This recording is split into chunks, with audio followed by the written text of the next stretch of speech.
approach at the plate. So, all big leaguers, and I should say all high-level baseball players actually in high school and college and in the big leagues are generally taught to have an approach when they come to the plate, have a plan, right? Early in the count, when they're in the head of the count, they're going to hunt. They're going to hunt for fastballs usually. I mean, that's usually the approach unless a guy's just somebody that has a scouting report that's been, knows a guy starts them with first pitch sliders or first pitch curveballs, then they might be hunting those, right? And generally they're going to look for that pitch either in or away. And so ambush kind of came more about for our game and very similarly to how it's used in real life. If a guy's throwing 100 plus miles an hour, even 92, actually 93, if they can locate, which generally most big league pitchers can, that plan is going to be for them to like split that plate in half. I'm going to look in or I'm going to look away. And generally that's going to come from years of experience of facing those guys, having really solid scouting reports, similar to what you guys are going to have now this year in MLB The Show. And we'll get to that a little bit later on in this stream. But you got to cheat a little bit, right? So if I'm going to catch up to a 95-mile-an-hour fastball in, if I'm looking for that, if I'm hunting that fastball in, my hips are going to open up a little bit. I'm going to cheat. And we never really had that in our game. The idea of opening up early on an inside pitch, I got to get that bat head out in front, right? So it's very similar to real life in the physical aspect of cheating and opening that hip and getting your hands out.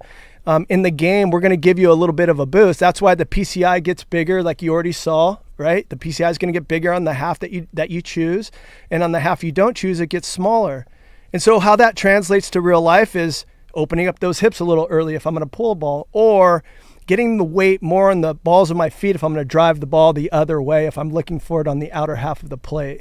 So the idea really stems from real life. It's that same approach that they have in real life, and in our game, it gives you that little advantage of the same advantage you get in real life, that cheating advantage of opening those hips, right? So we're going to give you a little bit of a boost on your timing, and we're going to make your bat bigger. Essentially, that PCI is going to get a little bigger, and then when you guess wrong, and so here's a really good point too. So things that you see when you're watching a big league game on TV, if you guys, a lot of you know this because you're all baseball people, but if you're watching a big league game, you can almost tell what a hitter is looking for based on his reaction.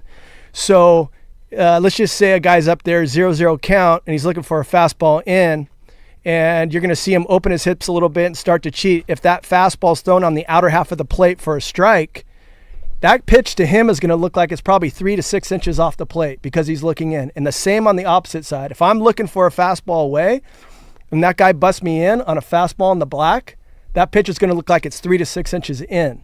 Yeah, okay? Totally. Yeah, so you're going to see guys kind of jump back as if the ball's going to hit them because their approach is looking the other way.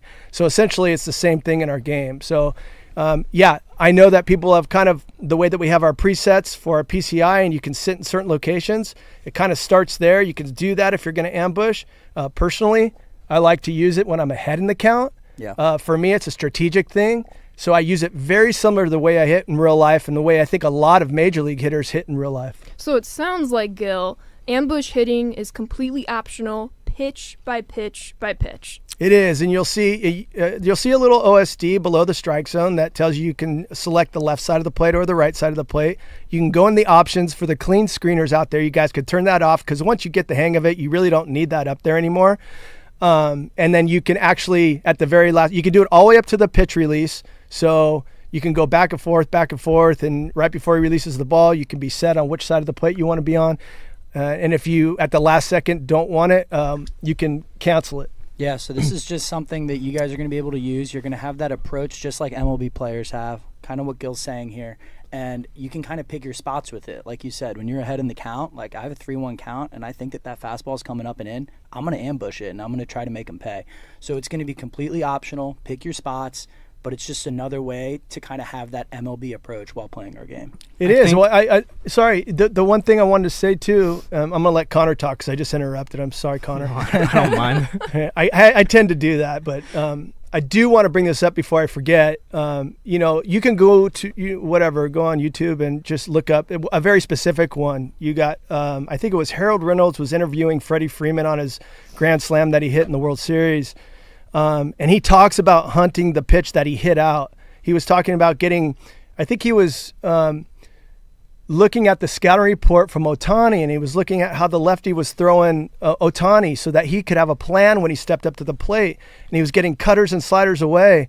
So he said, I didn't want to chase. I wanted to look for something in, and he hoped that he would throw him something middle in.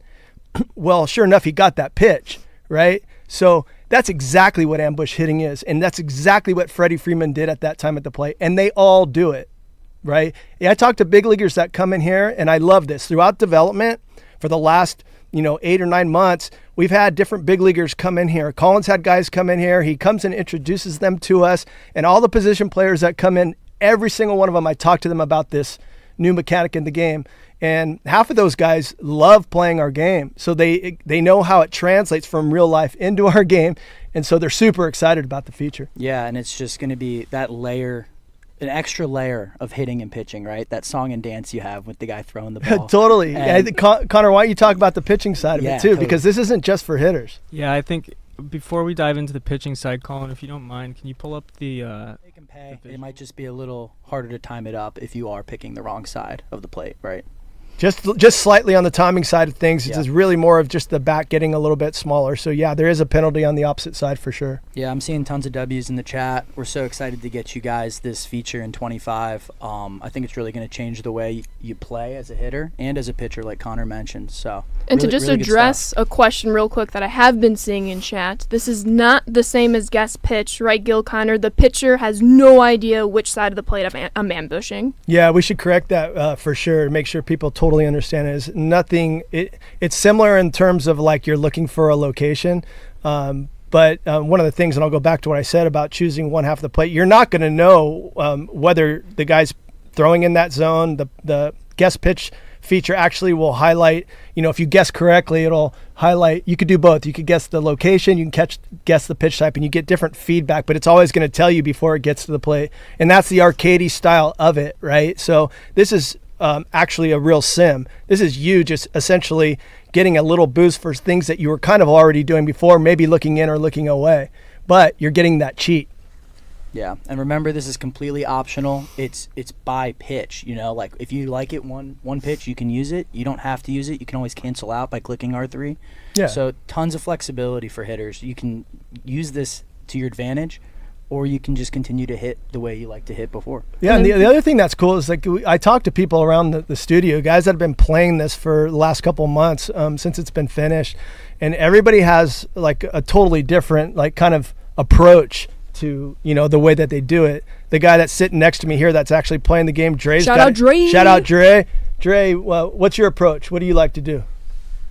I like to sit on the handedness of the pitcher. So, for instance, if I have a right-handed batter and it's a right-handed pitcher, I'm probably going to ambush to the inside of the zone. But if it's a right-handed batter and it's a lefty, then I'm going to set that ambush to the outer side of the zone, just because that's where I like to set my PCI at when the ball's coming in. So it's just easier for me to keep it on that side. So if he wants to pick that side and I'm already on that side, should be good money. Yeah, there you go. And I think he also told me the same thing kind of I do is I don't really use it with 2 strikes or when I'm behind in the count. I always use it when I'm ahead in the count. Every once in a while I will. Every once in a while. I'm telling you, Ashley. Gotta throw them off their rhythm. I mean, you can tell me, Gil. I'm not taking notes over here. Yeah, we can't give out our full plans. I think another thing to note is you can still use PCI Anchor with this addition as well, Yes. which is very cool. And in terms of PCI Anchor, we've added a few just quality of life things. Dre, if you don't mind. Updates for you all, and we're gonna start with ambush hitting. What is it? Ambush hitting. Everybody's wondering. Well, all of you that know baseball lingo, ambushing a fastball would be like teeing off on a first pitch fastball, inside or outside. You're looking away or you're looking in and you just smoke it. Perfect, right? It's an extension of our zone hitting mechanic. So yeah, super excited to have this new feature in the game. So then you bring it from the baseball perspective. How do our fans then do it within MLB The Show? How can they predict the pitches? Yeah, so that's super cool, and I'm so excited about this.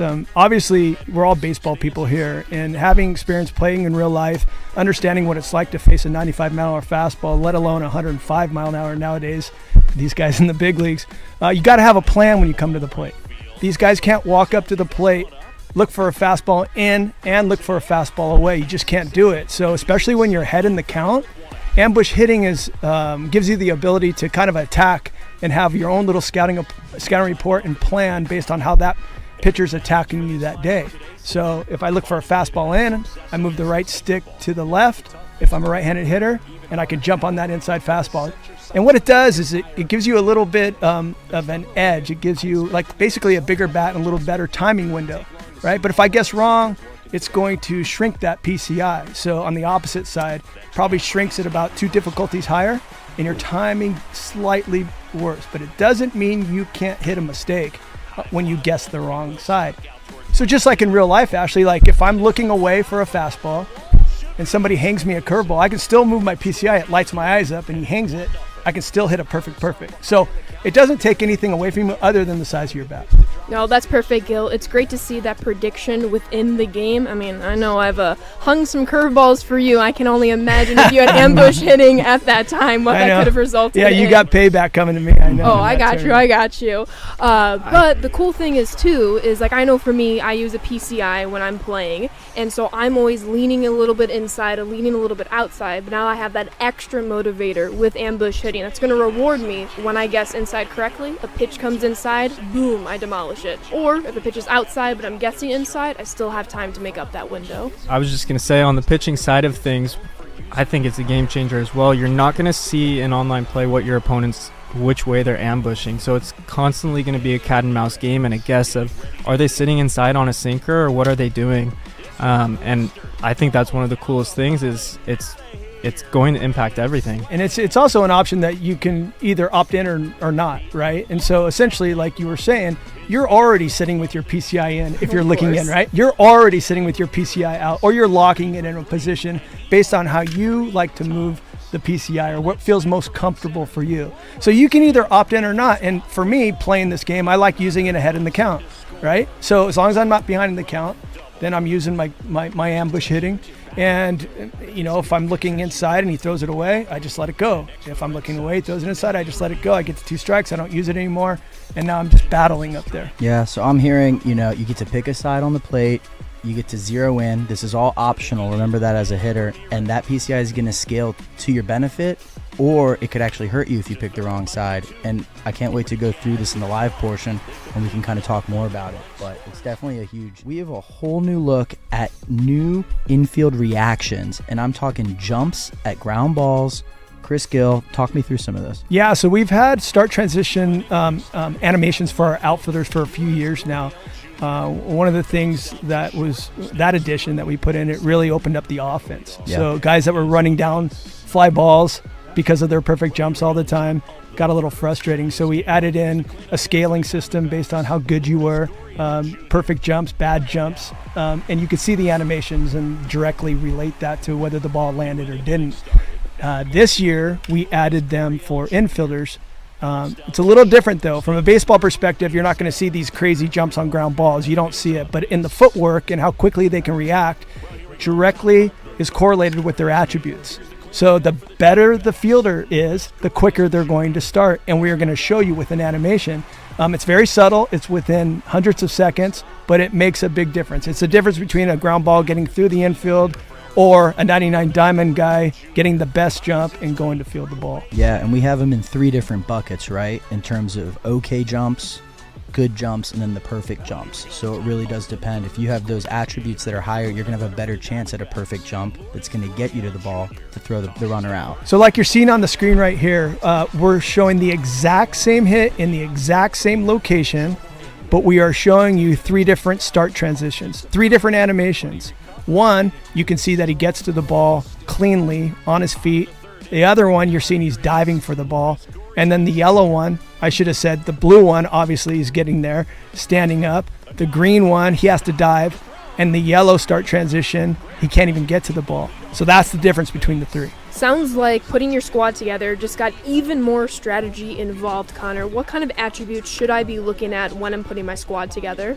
Well, for infielders, all fielding attributes matter, whether it's arm accuracy, whatever it is, reaction. Now reacted to the ball. There's going to be a new throw meter involved that allows them to continue the play and then eventually throw the runner out. What does this mean for real-life baseball, Gil? Start us there. Well, everything we do in our game is real-life baseball. Let me just start with that. This is a baseball simulation. Ever since I've been here, I preach it. I tell these guys all the time. Everybody knows it. So I try to look at real life and try to see how we can emulate that in a video game, but we also have to make the game really fun. So there's a little trade-off here and there that you got to do. The new throwing meter, aside from aesthetics and it looking better, which I'm happy about, we made some adjustments. Essentially, the most important adjustment was the blue perfect throw. So everybody knows how hard it is to get an assist from the outfield and throw a runner out at the plate or at third base, right? Or even a guy at second when a ball's hit down the line, one of your corner outfielders. So we had to make that adjustment the last couple years to make sure that it was a little bit more difficult to hit that perfect line. I don't think we did a great job of doing that, so we made some adjustments. And one of the problems, I think, everybody's starting to get a little bit more used to the throw meter. You hear that? Gil is telling that you all are all very good at this game. We need to keep challenging you. Well, and we got a lot of feedback, too. So I think at the end of the day, it's important for offense to get what they deserve and not allow the defense to cheat in a way that doesn't make sense, that correlates to real life. And so what I mean by that is that we don't want more assist from the outfield than you do in real life. However, if you're great with the sticks, you can still do it.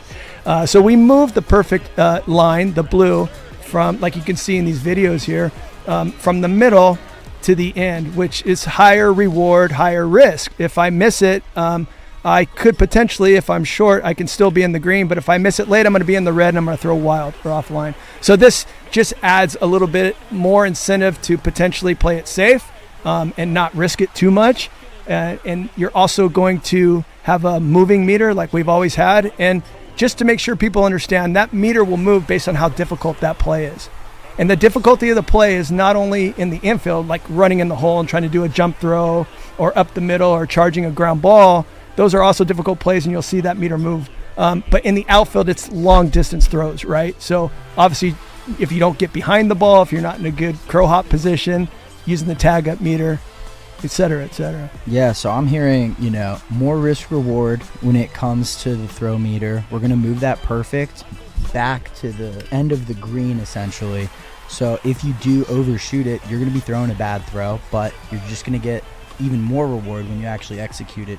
Connor, that's not the only thing changing. Gil, talk me through the home run rob meter. Yeah, excited about this new feature. We changed the art. So essentially, in years past, the timing of robbing a home run was when the meter got to the top. It was basically telling you when the ball was going to cross over the plane of the fence. And the problem with that is that the animations had to be adjusted through speed of like faking how fast it went or how slow it went because they didn't line up perfectly. So now the new change is a whole new system where you can see on the screen the new green region is in the middle of the meter. And what that's allowing you to do is it gives you the ability to jump or use the jump button a little bit earlier or right on time if you get there at the right time. And what I mean by that is, if I'm running full speed at the warning track and the line is getting into the green region, I can hit jump as I'm getting on the warning track and he will slow down, wait for it, and jump. And so we have a lot of animations, a lot of new Rob home run animations that come from every angle and all the timings from standing and running. So everything's covered. The only thing that's going to matter is your attribute in fielding. So you better have some good fielders out there because that's going to be the difference whether you can catch it or not. So I'm hearing way more intelligent animations when it comes to these home run robberies. Right? 100%. Yeah, that's exactly right, Carson. That's the thing. It's like we were limited on what we could do because of the way that the system worked. And now that we changed the system, it allows us to get there early. You'll see stutter steps, then jump. You'll see climbing the walls from every angle. So if you have those weird cutouts at different stadiums, you'll be able to navigate those awkward cutouts, and it just depends, so the green's going to tell you when you could hit jump, and it's not necessarily going to be there when the ball's crossing the wall like it used to. So it's pretty straightforward when you get your hands on it, and we'll show you, soon when we're playing live how it works. Yeah, this is going to be an awesome change. You heard it here first. Defense continues to matter even more so in MLB The Show 25. And it's all about squad building and really picking out the attributes that are going to give you the highest advantage as you're fielding different plays from the infield to the outfield. I mean, hey, time in Dynasty, we're going back to that year-long power curve. We're going to have a lot of under-the-radar guys that might have,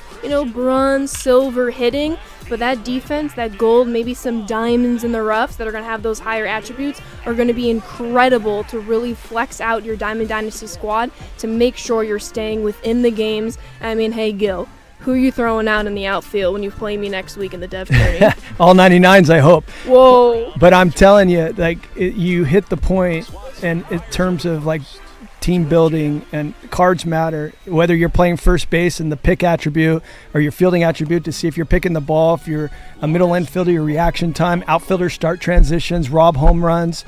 Every single thing about our defense, arm accuracy, arm strength, all of those attributes matter. And over time, you're going to see so many positive results because you have a solid defense. So defense is going to continue to get a ton of new work in MLB The Show 25. I mean, we've talked about this a ton with Ramon, Chris, Connor, Ashley. It's something that we've just been building on, right? Like defense, you see it with the outfield. Now you're seeing the transitions with the infield, and it's something that we want to just continue to keep building and kind of show you guys in real time what's happening under the hood.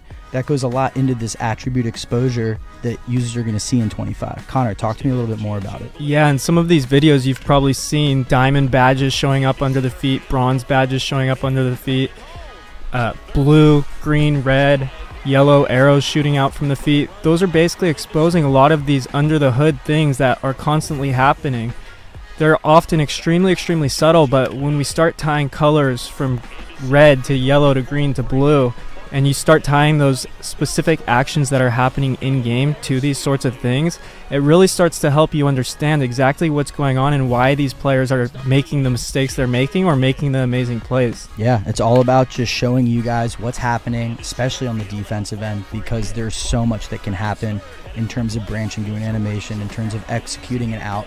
And our goal is to just continue to show you guys that stuff and, continue to iterate on all this great defensive work that we're putting in. We've talked a lot about gameplay, but there's something else that the gameplay's been working on too that doesn't get enough credit, and that's the player lock, Road to the Show, first person, kind of way to play MLB The Show.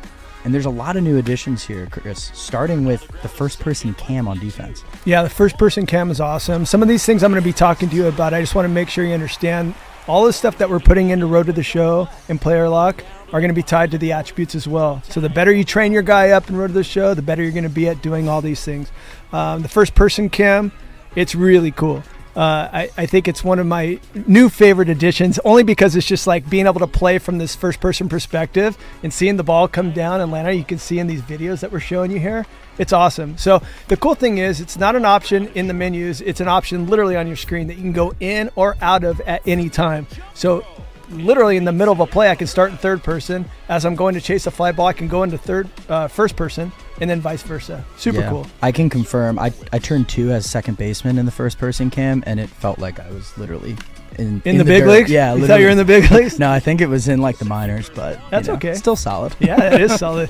I agree to that. Let's talk to some of this other stuff in the player lock. I mean, we got first base, third base, catcher cut ball. Talk to me a little more about that, Chris.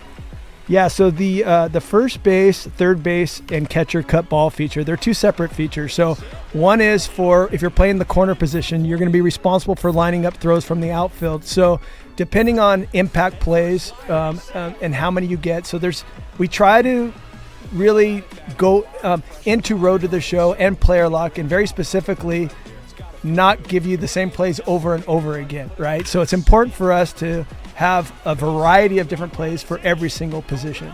So the cut ball feature, which is really cool, if I'm playing first base, certain times in certain situations there'll be routine base hits to the outfield. Either as a first baseman, I'm responsible for cutting that ball if it's hit to center or to right. So I have to go line that ball up for home. And when the ball is thrown offline, it's my responsibility to cut that ball and then redirect that throw like you can see in these videos here, by using the icons, and choose which base you want to throw to. So you're going to have to make that decision. You have like 3 seconds to make that decision as the game slows down, and we call them quick time events. You make that decision and you make the throw. Same thing for a catcher. So when I'm catching, I have to be the general on the field. I have to take charge. My corner infielders are going to come in, and I'm going to have to make a decision for them to cut the ball to second or home or third, whatever's the most applicable. Yeah, and it's just making this gameplay feel even more real, especially in these player lock moments. So if you're playing, I like player locking into franchise mode sometimes, and then of course there's Road to the Show. Tons of new gameplay features there, and it'll feel really, really good just, controlling your one player, working your way through the game. Cool. Yeah, and I will say, I want to add too that you can play with a bunch of different options. You don't have to do it like this. You can play every single play if you want. You can play impact plays, right? You can only hit. You can do all of it. So you have that option. Giving you guys what you want. Giving them what they want. Now, we've talked about different QuickTime events for the actual fielders. We have some new player lock additions for the runners. Chris, talk to me about this new base runner swim move that we know Ellie De La Cruz does in the gameplay trailer. Yeah, so everybody's seen that, and you're seeing a couple examples here on the screen, but the swim move's super cool, and we tried to put it in to make it as organic as possible so nobody could kind of trick the game to figure out when it's going to pop up. It's very timing specific, and it will only happen at second, third, and at home, obviously, and the play has to be within certain thresholds. So if I'm trying to stretch a single into a double, or if I'm trying to go first to third or second to home, this thing is organically going to pop up, give you an opportunity to kind of trick the catcher, trick the third baseman, trick the second baseman, make them think that you're coming in with your left hand or right hand, and then flip them and swim over it. But I will say, if you mess up on the swim move, you're going to be out. So, so make sure you got the stick skills to pull it off. Yeah, Lots of great changes.